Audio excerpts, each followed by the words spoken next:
hoje é a nona vez que eu trago esse tema para que veio o Pentecostes, e vou dar uma pausa. Não porque o tema se exauriu, longe de mim ter essa pretensão de conseguir explicar tudo sobre o Espírito Santo, até porque o Espírito Santo é muito bom que a gente entenda, é muito bom que a gente aprenda, é muito bom que a gente possa tirar nossas dúvidas, mas ele não veio apenas para que eu soubesse quem é ele, mas ele veio, acima de tudo, para viver em mim e para ser experimentado. Amém, queridos? Então, tudo que pregamos, se você pode, escute mais uma vez. Isso tudo está no nosso canal Vida com Vida News, no YouTube. E reaprenda, veja tudo isso e, principalmente, coloque isso em prática. Quando o Espírito Santo desce, como nós estudamos domingo passado, Jesus diz, eu preciso ir para que ele venha, para que se cumpra esse processo, se inicia algo completamente diferente, até aquele momento não experimentado pela humanidade. Porque até então havia visitas esporádicas e ordenadas por Deus do Espírito Santo. Ele sempre esteve presente. Quando nós estudamos os primeiros versículos da Bíblia, a Bíblia diz, no princípio criou Deus os céus e a terra, e em seguida diz, e a terra era sem forma e vazia, e o Espírito de Deus pairava sobre a face das águas. Aí estava Deus Pai, Deus Filho, Deus Espírito Santo. Mas as visitas que eram feitas a um profeta, a unção que era dada a um rei, havia uma possibilidade de uma unção ser dada e ser retirada.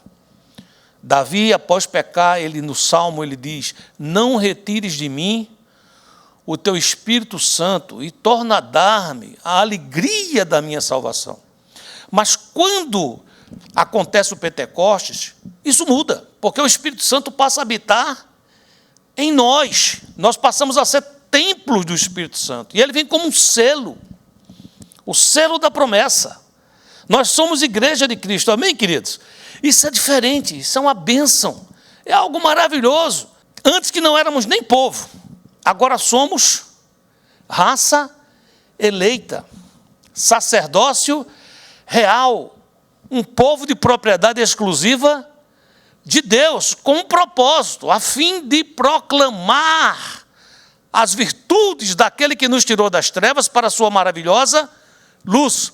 Temos um propósito, temos um chamado, amém, queridos? O grande problema de tudo isso é que a gente começa como a igreja primitiva começou, aquela explosão de amor, aquela explosão de sentimento do Espírito Santo, e com pouco tempo, parece que só o viver, só o ter, só o estar, só o ter comunhão e agir motivado por essa comunhão, agir motivado por este amor, parece não ser suficiente.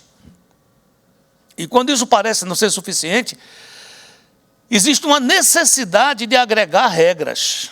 Quando a igreja começa, em Atos, capítulo 1, capítulo 2, você vai vendo o mover do Espírito, milhares de conversões, eles tinham práticas, é diferente de regras.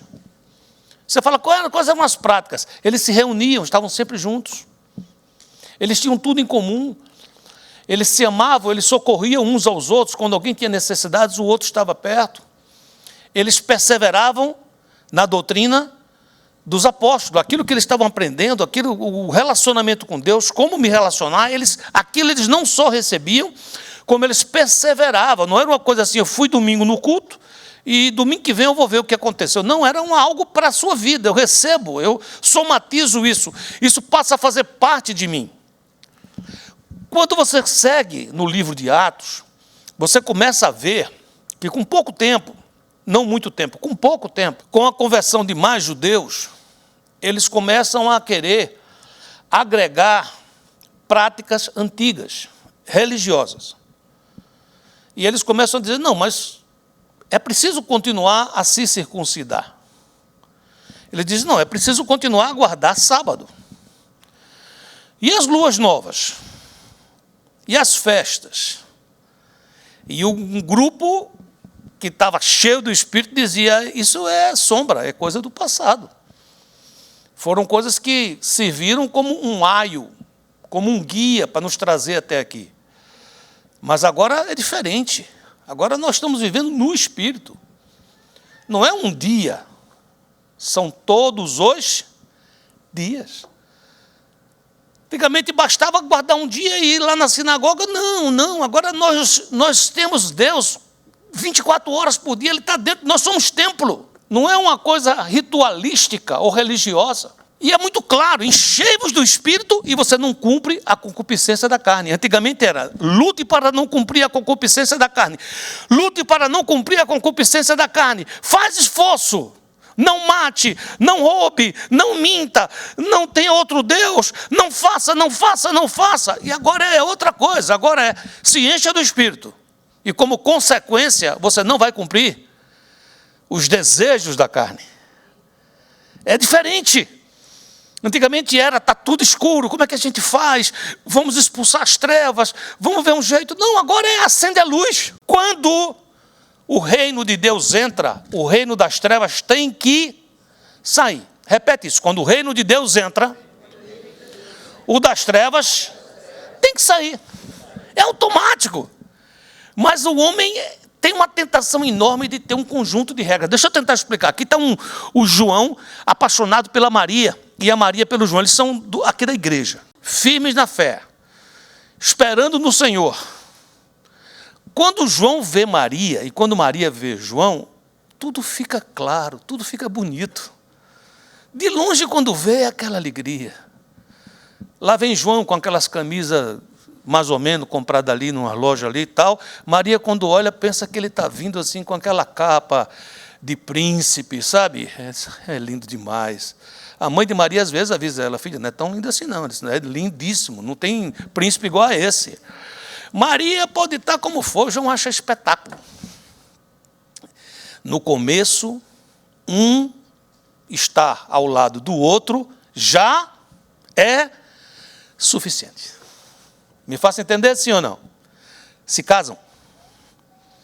Ou até vão namorando, ficando mais sério.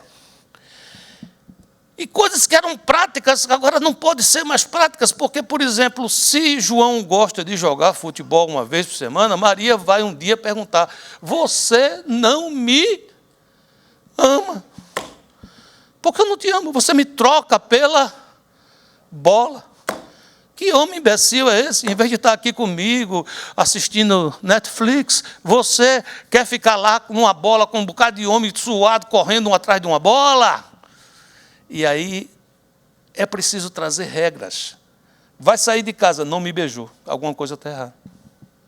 Voltou, não beijou. O que foi que aconteceu? E vice-versa. Eu não quero que você use esse vestido. Eu não quero que você use essa calça. Eu não quero que você faça aquilo. E cada um vai dizer para o outro. Por quê? Porque eu amo você. Porque eu tenho um zelo por você. Não sei se me faço entender. Estou explicando direitinho? Sim ou não? Aí você diz, e o que acontece, pastor? Ah, queridos, a tentação está sendo recebida. Estamos transformando um relacionamento num conjunto de regras. Não toque, não faça.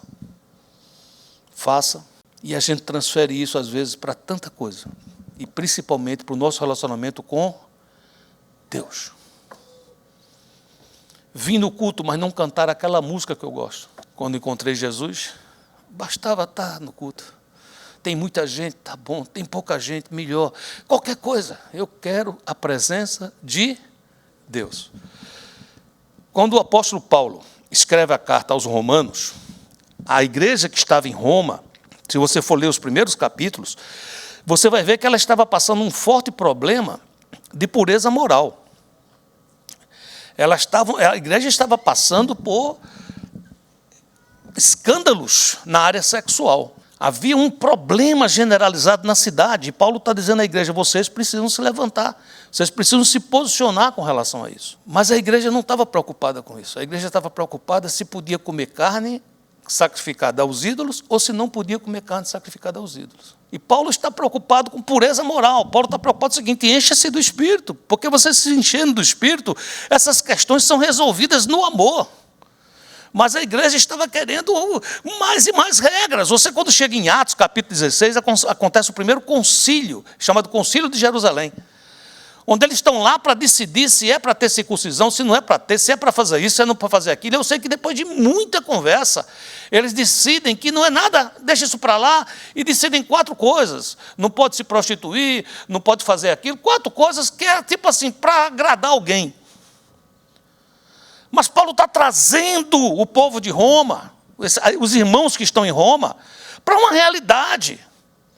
Paulo, no capítulo 6, 7 e 8, Paulo diz, escuta, quando eu estava na lei, o que era a lei? A lei era um conjunto de regras. Eu queria cumprir, mas não dava. Eu olhava para a lei e digo, a lei é boa, o que ela ensina é bom. E eu quero fazer, mas não consigo.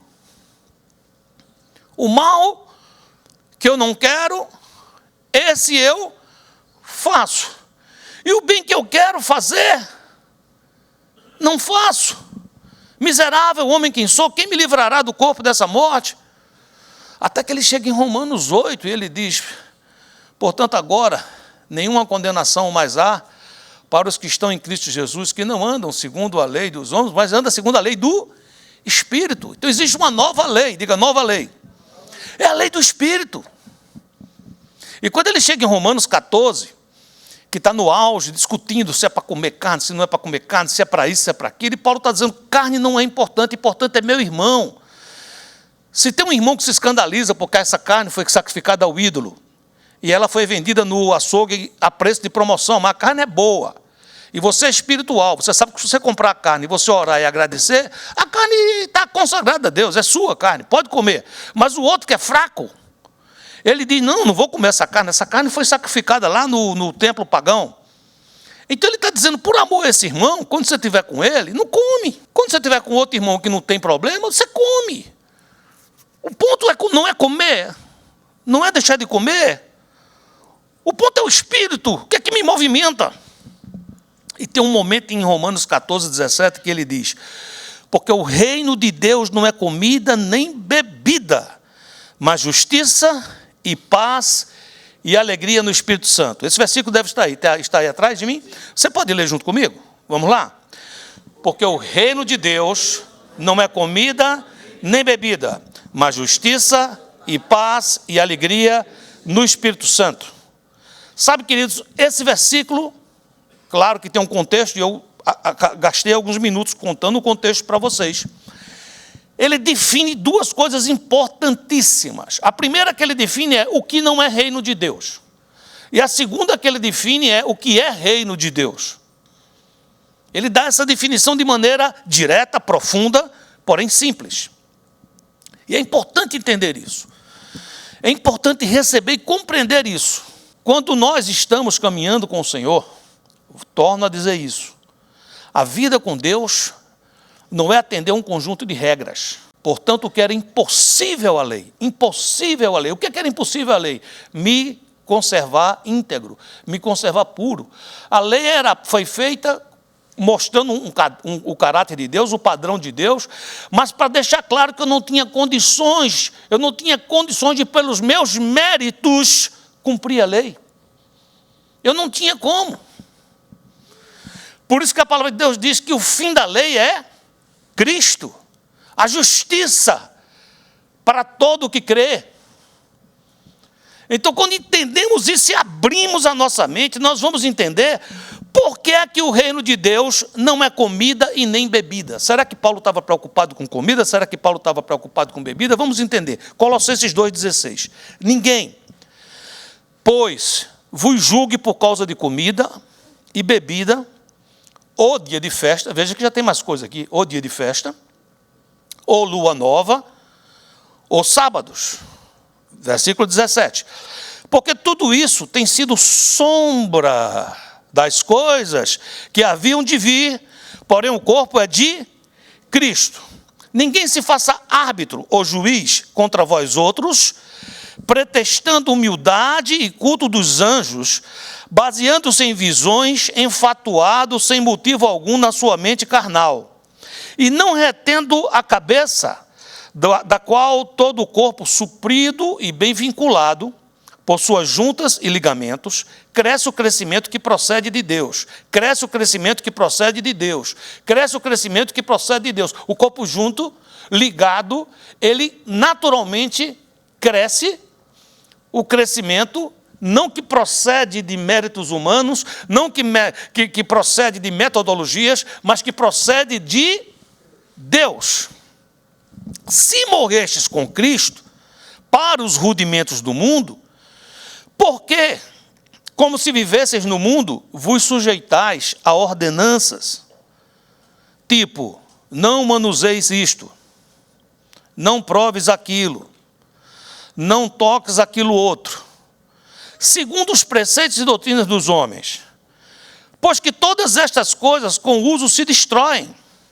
Tais coisas, com efeito, têm aparência de sabedoria, como culto de si mesmo, e de falsa humildade e de rigor ascético. Todavia, não tem valor algum contra a sensualidade. Uau!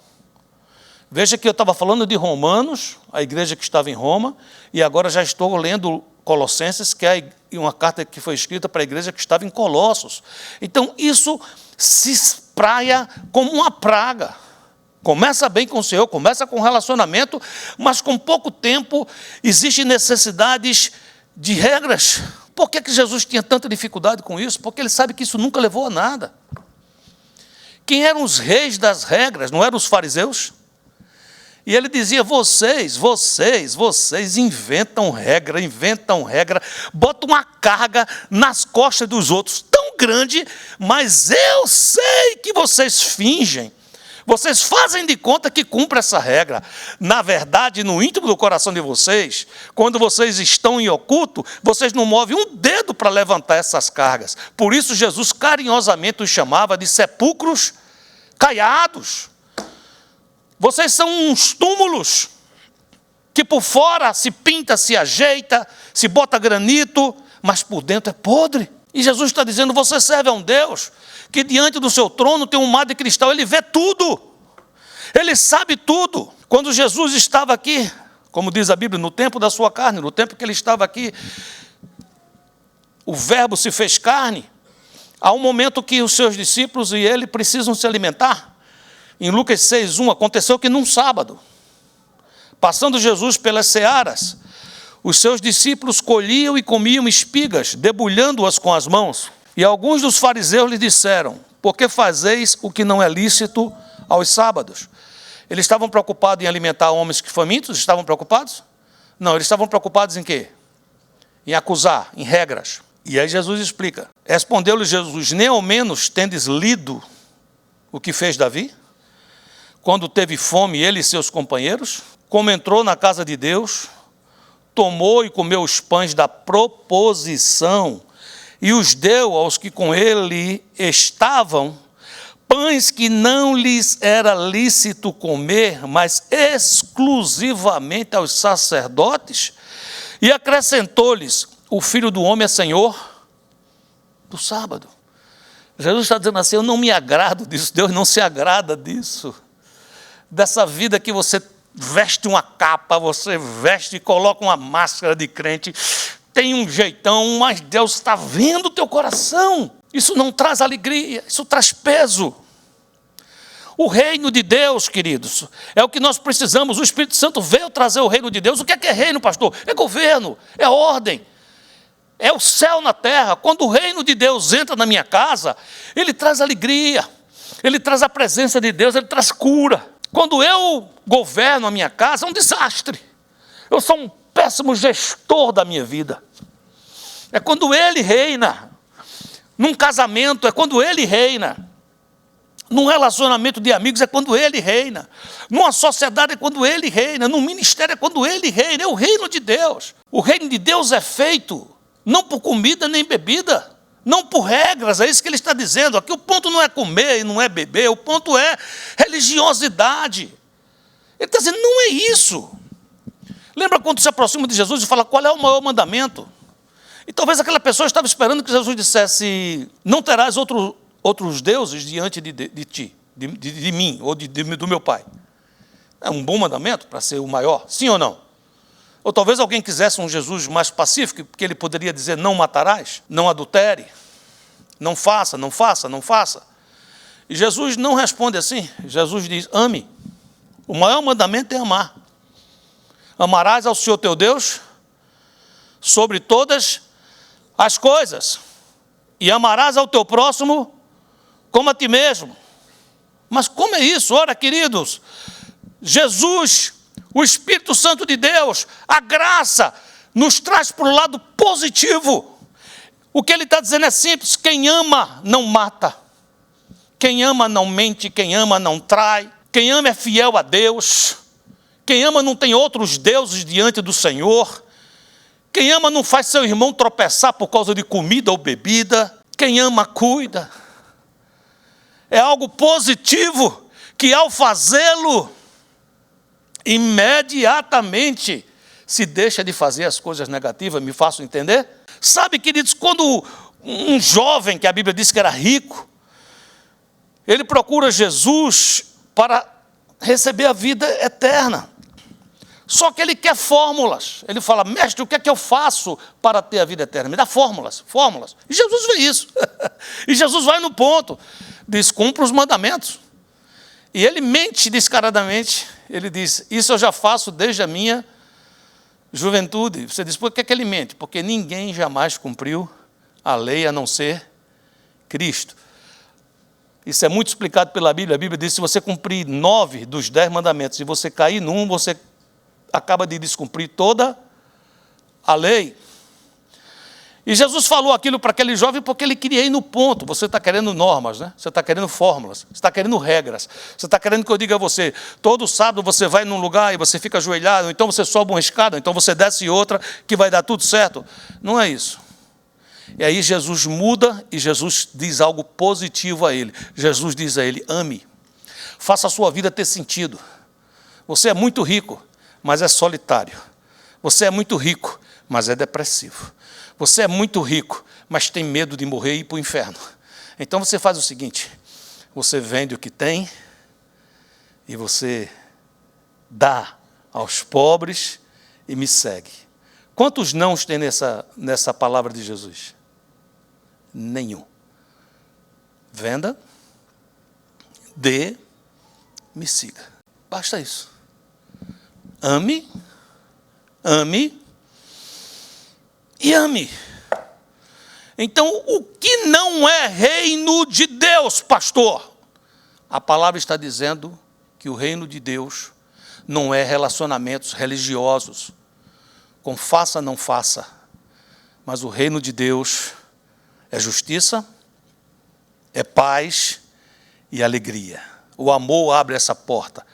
Você diz: o amor abre essa porta? Claro. Por quê? Porque Deus é amor. Deus é amor. Vamos entender cada um destes. Sobre justiça eu não vou falar tanto. Você diz: e por quê? Porque domingo passado eu falei. Então, se você quiser ver mais sobre justiça, pega lá a pregação do domingo passado, que vai ter um ponto bem aplicado sobre isso. Mas eu vou tocar aqui no ponto sobre isso. A palavra justiça quer dizer modelo. Olha que coisa diferente. Antigamente era não faça, não faça, não faça, não faça. Agora mudou. O reino é justiça. E você fala: como é que é isso? Existe um modelo. Quem é o modelo? É Jesus. Então o que é que eu faço? Imita ele. Mudou? Sim ou não? Não é não faça, mas é em cada situação você perguntar a você mesmo: Jesus no meu lugar faria isto? Eu estou tendo uma discussão com a minha esposa. Eu tenho um modelo: Jesus no meu lugar faria assim? Eu estou tendo, a irmã está tendo uma discussão com o seu esposo: Jesus no meu lugar faria isto? O filho está desobedecendo ao pai, está fazendo algo escondido: Jesus no meu lugar faria isso? É outra coisa. Eu não sou justo, eu sou injusto, mas Jesus é o justo. Yeshua HaMashiach Tzadik, ou Tzedakeh, Jesus Cristo, o justo. Ele é justo, eu não sou. Ele foi o modelo visível, o único capaz de cumprir toda a justiça, de agradar ao Pai. Isso significa o único que passava no controle de qualidade e de justiça que o Pai tem. Isaías 64:6 diz: mas todos nós somos como o imundo, e todas as nossas justiças como o trapo da imundícia. E todos nós caímos como a folha, e as nossas culpas como um vento nos arrebatam. Romanos 3:10 diz: como está escrito, não há um justo, nenhum sequer. Quando eu entrego a minha vida para que o Senhor governe, Ele me apresenta a justiça. Romanos 3:23, pois todos pecaram e carecem da glória de Deus, sendo justificados, pagando quanto? Versículo 24, o que é que está escrito? Gratuitamente, sendo justificados gratuitamente por sua graça, mediante a redenção que há em Cristo Jesus. Ora, como é que eu sou feito justo se eu sou injusto? Pela graça de Deus. Eu sou justificado. Eu não sou justo, mas Ele que é justo, me justifica. Quando eu era ainda um adolescente, eu me lembro que uma vez eu no Rio de Janeiro pregando num interior ali, que eu nem lembro bem de onde era, eu tinha ido para um acampamento de embaixadores do rei, e eu soube que tinha um grupo de jovens, eu fui lá, me chamaram para pregar, eu digo, é comigo mesmo. E eu me lembro que eu pregando sobre isso, e na hora me veio assim Deus me deu aquela revelação, porque um dos jovens perguntou, mas como é que Deus me vê justo se eu sou injusto? Eu digo, quando eu entrego minha vida a Jesus, e eu passo a segui-lo, Ele é meu modelo, quando Deus vai olhar para mim, Jesus entra na frente. E quando Ele entra na frente, Ele filtra a minha injustiça. Deus olha para mim e me vê editado. Ele vê Jesus em mim. Vê Jesus em você. Então não é porque eu sou justo, mas é porque Ele me faz justo. Ele me justifica. 1 Pedro 3,18, pois também Cristo morreu uma única vez pelos pecados, o justo pelos injustos. Para quê? Para conduzir-vos a Deus, morto sim na carne, mas vivificado no Espírito. Quando Jesus está na cruz, quando Jesus paga o meu pecado, o seu pecado, o pecado de toda a humanidade, Ele diz, está consumado, está pago, a palavra é tetelestai, eu te justifico. O reino de Deus não são regras, não é comida, não é bebida, mas é justiça. E o que é justiça, pastor? Eu tenho que entregar minha vida a Jesus. Eu tenho que dizer, Senhor, eu desisto de ser o gestor da minha vida, o Senhor da minha vida. Eu quero que o Senhor venha sobre mim. E a palavra de Deus diz que esse ato faz com que eu receba perdão pelos meus pecados. Eu sou justificado. Romanos 8,16, o Espírito de Deus se une com o nosso Espírito para afirmar que somos filhos de Deus. Que coisa espetacular! Igreja, preste atenção, o Espírito de Deus se une com o meu Espírito para o quê? Afirmar, eu sou filho de Deus. Faz isso, diz assim, Senhor, o meu Espírito, junto com o teu Espírito, afirmamos, não porque mereço, mas pela tua graça, sou teu filho. Amém, queridos? Agora é o Espírito que faz essa obra através de nós. Volta a nos mostrar que existe um padrão, um modelo. 1 João 2,6, aquele que diz que permanece nele, esse deve também andar assim como ele andou. Amados, não vos escrevo um mandamento novo, senão um mandamento antigo, o qual desde o princípio tivestes. Esse mandamento antigo é a palavra que ouvistes. No reino de Deus recebemos revelação da justiça, do padrão de Deus. Ele muda o nosso enfoque. Deixa de ser um padrão de justiça humana e passa a ser o padrão de Deus. Que está claro, desde o começo está claro, eu não vou conseguir fazer isso sozinho. E você diz, e por que está claro? Porque além de tudo, Jesus nos avisou, sem mim, nada podeis fazer. Eu tenho que fazer com Ele, eu tenho que fazer nele, tenho que fazer através dele, é dele, por ele e para ele. Quando isso ocorre, que eu sou justificado, eu começo a sentir indescritivelmente, sem explicação nenhuma, uma paz que não dá para explicar. Porque muitas vezes as coisas não mudaram ainda. Muitas vezes a situação ainda está ruim. Muitas vezes meus problemas ainda estão aqui.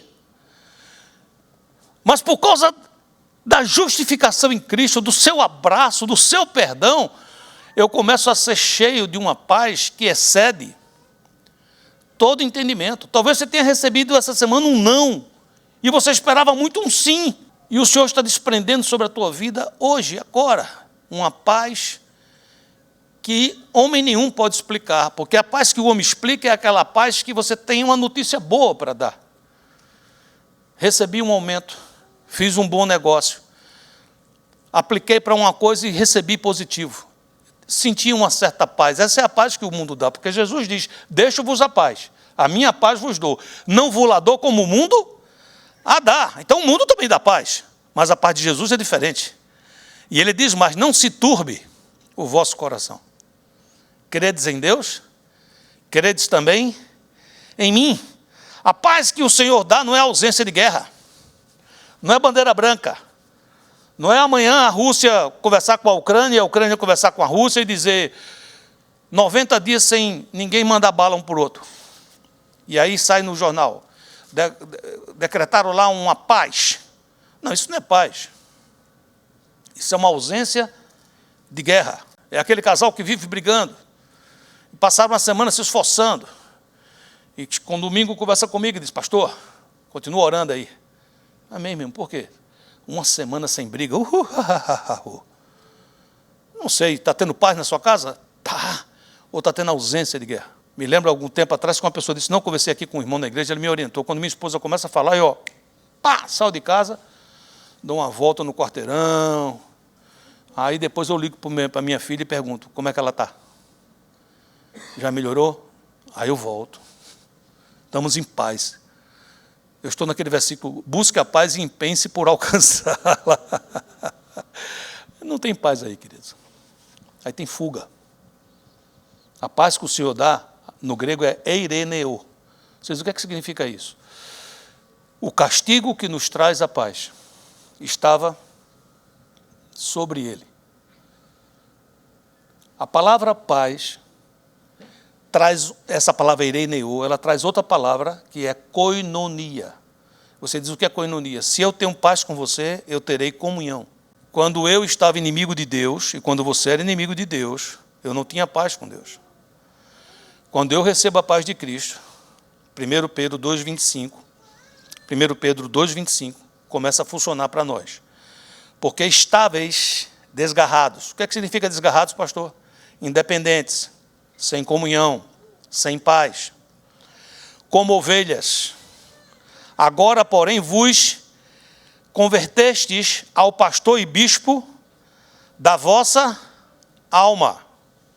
Isaías 53:5, mas ele foi traspassado pelas nossas transgressões e moído pelas nossas iniquidades. O castigo que nos traz a paz estava sobre ele, e pelas suas pisaduras fomos sarados. Romanos 5:1, justificados, pois, mediante a fé, temos o quê? Paz com Deus, comunhão com Deus, por meio do nosso Senhor Jesus Cristo. Então, quando nós recebemos de fato o Pentecoste na nossa vida, nós recebemos o perdão dos nossos pecados. Nós começamos a ter um modelo que é Jesus. Não é mais tanto medo de não faça, não faça, não faça, mas é se encha do Espírito, se encha do Espírito, se encha do Espírito, que você naturalmente não cumprirá a concupiscência da carne. Alguém cheio do Espírito não vê pornografia. Alguém cheio do Espírito não se embriaga com vinho. Alguém cheio do Espírito não mente. É uma consequência. Alguém cheio do Espírito ama, tem desejo de amar, de ajudar. Quando eu recebo esse estado de graça, eu começo a sentir paz com Deus, eu não tenho mais medo de Deus. Agora a Bíblia diz que eu começo a chamar, por causa do Espírito Santo, Abba Pai. A palavra Abba Pai pode não significar muita coisa para nós, mas ela é uma palavra que, dependendo do lugar que você seja, se você fosse do Nordeste, você seria, é como se você dissesse painho. Em outro local é paizinho.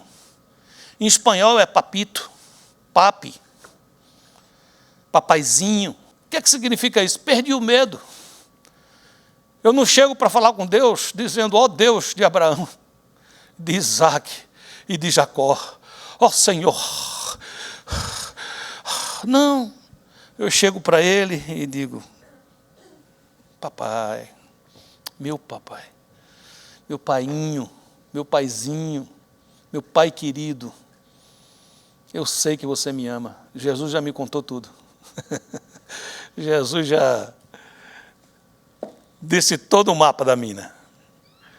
Eu sei que eu te amo porque o Senhor me amou primeiro. E eu sei mais, eu sei que o Senhor me ama quando eu ainda era pecador. Então eu tenho um livre acesso, perdi o medo, tenho paz com Deus, diga, tenho paz com Deus. Aí você diz, pastor, como é que eu tenho assim certeza que eu tenho paz com Deus? É por causa dessa sensação de paz? Também. É por causa dessa sensação gostosa? Também. Mas tem algo prático. Você diz, o que é algo prático? Jesus disse, quando você amar ao Senhor teu Deus de todo o teu coração, de todo o teu entendimento, de toda a tua força, em seguida você será impelido a amar o teu próximo. Então eu tenho uma comunhão vertical com o Senhor, mas Ele também faz com que eu tenha uma comunhão horizontal com meu irmão. Porque eu recebi um perdão tão grande que é mais fácil eu perdoar. Eu perdoo. 1 João 1,7 diz, se porém andarmos na luz, como Ele está na luz, mantemos comunhão, koinonia ou ireneo, uns com os outros. E o sangue de Jesus, seus filhos, nos purifica de todo o pecado. Tiago pergunta, como é que você diz que ama a Deus que você não vê, e você não ama seu irmão que você vê? Quando eu era ainda um adolescente, meu pai resolveu morar numa outra cidade, porque ele tinha lojas lá, e aonde a gente estava, as lojas não estavam indo muito bem. E eu me lembro que eu fui passar uma semana com ele, de férias, e quando eu cheguei no local, ele estava muito mal alojado. E eu estava super bem alojado, porque eu morava em outra cidade, eu morava em João Pessoa, num dos melhores edifícios que tinha naquela época, minha mãe, eu, com meu carro, minha moto, com tudo, e meu pai estava lá, trabalhando, dando duro, num quartinho.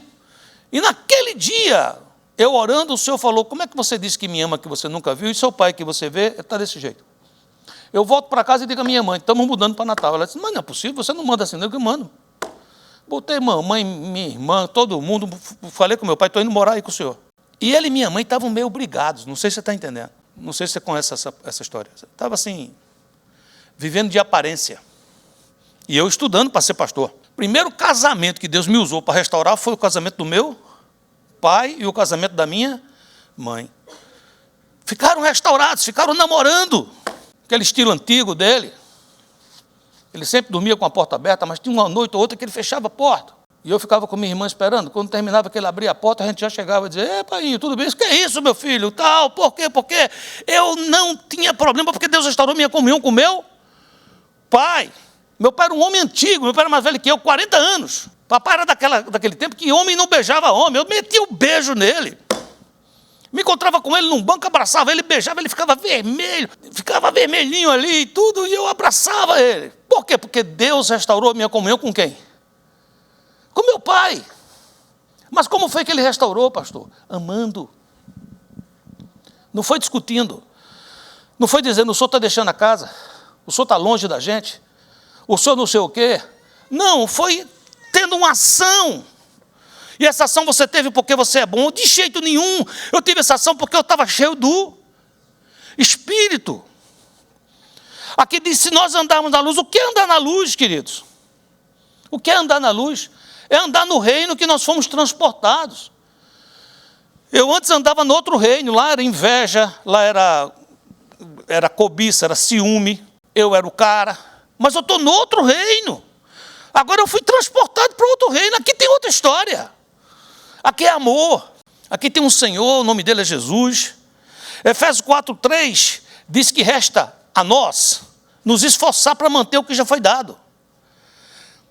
Esforçando-vos diligentemente por preservar a unidade do Espírito no vínculo da paz. Olha que coisa incrível, você não precisa orar para ter paz com seu irmão. Você não precisa orar para ter paz com seu cônjuge. Porque já foi dado, já foi ganho na cruz. Foi pago um preço altíssimo. E o que é que eu preciso? Eu preciso me esforçar para preservar. E por que é esforço? Porque eu preciso ir para a cruz. Eu errei com meu irmão. Preciso, porque o Espírito Santo nos convence do pecado, da justiça e do juízo. E quando eu sou convencido, eu tenho que voltar lá no meu irmão e dizer o seguinte, eu errei com você, me perdoa. E talvez eu tenha que restituir alguma coisa a você.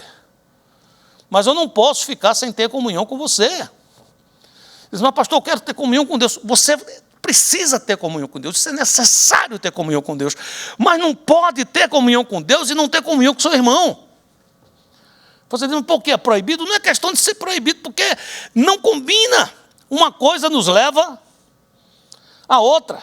Você diz, mas tem pessoas tóxicas, tem pessoas que realmente não querem ter amizade. A Bíblia dá uma brecha para isso. Ela diz, se possível, quando estiver em vós, tendes paz com todos os homens. Então a Bíblia dá aí um escape de, em alguns casos, não é possível, não é porque eu não quero, não é porque eu não estou disposto, não é porque eu não estou disposto a andar a segunda milha, mas é porque a pessoa não quer. Mas eu não oro para que Deus mande um raio na cabeça dela. Eu não oro para que saia um urso e a devore na esquina. Pelo contrário, eu digo, Senhor, ela não quer, mas eu entrego nas tuas mãos, eu abençoo essa vida. E se um dia o Senhor quiser que a gente tenha paz, aqui estou. Porque a Bíblia diz que é o homem que anda com o Senhor, ele faz que tenha paz até com seus próprios inimigos. Tito capítulo 3, versículo 3 diz, pois nós também outrora éramos loucos, nécios, desobedientes, desgarrados, escravos de toda sorte de paixões e prazeres, vivendo em malícia e inveja, odiosos e odiando-nos uns aos outros. Mas isso foi antes. Diga assim, já passou. Mas diga com convicção. Aí olha só, eu fui justificado. Não era nada, nem povo eu era. Agora eu sou. Agora eu sou raça eleita, sou sacerdócio real, sou nação santa, sou um povo de propriedade exclusiva de Deus. Amém? E Ele derrama sobre mim a sua paz. Me faz ter paz com Ele, me faz ter paz com meu irmão. Mas precisa de ter paz com mais alguém. E você diz, quem é a terceira pessoa que tem que ter paz, pastor? É comigo mesmo. A paz se completa quando eu passo a ter paz comigo mesmo. E como é o nome dessa paz que você tem com você mesmo? Chama-se alegria. O reino de Deus não é comida, não é bebida, mas é justiça, é paz e alegria no Espírito Santo. Você sabe o que é essa palavra alegria? Como é que a gente chega a entender o que é alegria? A palavra alegria, ela vem de um verbete no grego chamado eufrosune. Repita esse verbete. Uma vez mais. Vou explicar para você. Eu quer dizer mente. Desculpa, eu quer dizer bem. E frem quer dizer mente. Ok? Então, o que é que de fato está sendo dito? Alegre, mente. Vamos dizer o contrário? Mente alegre. O que é uma mente alegre, pastor? É uma mente boa, é uma mente curada. É quando eu, através da interiorização que o Espírito Santo me leva, consigo reciclar minhas invejas, meus ciúmes, minhas mágoas. Fui perdoado por Deus. Perdoei e fui perdoado pelo meu irmão. Mas agora eu preciso me perdoar. Eu preciso trabalhar o que está lá dentro de mim. Quantas vezes você vê um casal, tantos anos, uma mágoa, por uma palavra que foi dita, por uma promessa que foi feita, que não devia ter sido feita. Uma promessa ruim, nunca mais te beijo, nunca mais te abraço, não conte comigo, não faço. E aquilo lá dentro corrói, dói, machuca.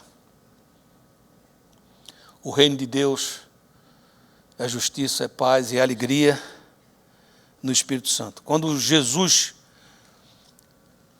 toma forma de homem, a Bíblia diz que anjos avisaram de uma maneira maravilhosa. Lembra da história dos pastores que estavam no campo? Olha o que diz Lucas 2,10. O anjo, porém, lhes disse, não temais. Eis aqui vos trago boa nova de grande o quê? Alegria, que o será para todo o povo. Queridos, a vinda de Jesus, nós sabemos, permitiu coisas incríveis. A mais forte de todas elas, conjuntamente com a salvação, é que ele permitiu que os meus pensamentos, que eram tão pequenos, e os de Deus tão elevados, os meus caminhos tão baixos, e os caminhos de Deus tão altos, ele permite que a minha mente mude. E eu começo a entender a mente de Deus. Como é que isso é possível, pastor? A Bíblia diz que nós temos a mente de Cristo, em 1 Coríntios 2,16, pois quem conheceu a mente do Senhor que eu possa instruir? Nós, porém, temos a mente de Cristo. O que é alegria, pastor? É ter a mente de Cristo, é ter uma mente curada. É quando eu penso o que Jesus pensa. Você diz, e isso é de uma vez por todas. Não. Isso é um processo. É a vereda do justo, que é como a luz da aurora, que vai brilhando mais e mais até ser dia perfeito, porque existe uma batalha. A Bíblia diz que muitas vezes nós somos um homem de ânimo dobre. Com um lado da minha mente eu quero o que Deus está falando, mas existe um outro lado cheio de janelas mortais, que quando se abrem, despejam ódio, despejam coisas, porque são experiências negativas que eu tive no passado. Eu sei que fui perdoado, e eu sei que eu fui levado a perdoar, mas aquelas janelas assassinas, quando eu passo por uma situação parecida, elas se abrem e pulam, saltam sentimentos negativos. Você diz, o que é que eu faço? Essa é a hora que você tem que lembrar que o reino de Deus não são regras, não é um conjunto de normas, não é comida, não é bebida, mas é justiça, é paz e é alegria não humana, alegria no Espírito Santo. João 16, 24, nos leva a entender como Deus quer que você tenha essa alegria. Ele diz, até agora nada tendes pedido em meu nome, pedi e recebereis para que a vossa alegria seja completa. Como é que eu vou pedir alguma coisa no nome de Jesus? Eu tenho que pedir o que ele pediria. E como é que eu posso fazer isso? Eu só posso fazer isso com a mente de Cristo. Eu não sei orar, mas eu já aprendi nessa série que o Espírito Santo ora por mim e ora por você com gemidos inexprimíveis. Atos 13, 52, os discípulos, porém, transbordavam de alegria e do Espírito Santo. Você sabe o que é que esses discípulos estavam passando? Você tem alguma ideia? Não. Muitos eram presos, jogados em cárceres como se fossem criminosos ou malfeitores. Eles não eram, eram homens e mulheres de Deus. Eram perseguidos. Mas eles não é que eles estavam alegres, não, eles transbordavam de alegria e do Espírito Santo. Queridos, eu quero lembrar para vocês, estou concluindo, que há um momento na história de Israel, quando o povo se depara com a sua situação, quando a palavra é lida, quando eles veem pecados que aconteceram, eles começam a ter um choro muito alto. E aquele choro é uma mistura. É uma mistura de quebrantamento, ao mesmo tempo com uma dor de perda, porque eles tinham feito coisas que Deus tinha dito para não fazer, e agora eles tinham que abrir mão de coisas muito importantes. E nessa hora Deus usa Neemias, no capítulo 8, 10c, e ele diz, portanto não vos entristeçais, porque a alegria do Senhor é a vossa força. Eu não sei como é que você entrou por essa porta hoje, eu não sei você que está em casa como é que está. Eu posso dizer que recebi ataques a semana inteira para quebrar essa alegria. Mas eu passei a semana inteira dizendo, a alegria do Senhor é a minha força. E eu quero estar nesse mesmo lugar que os discípulos estavam, passando por lutas ou não, transbordavam da alegria do Espírito Santo. Fique de pé, por favor, deixa eu orar por você.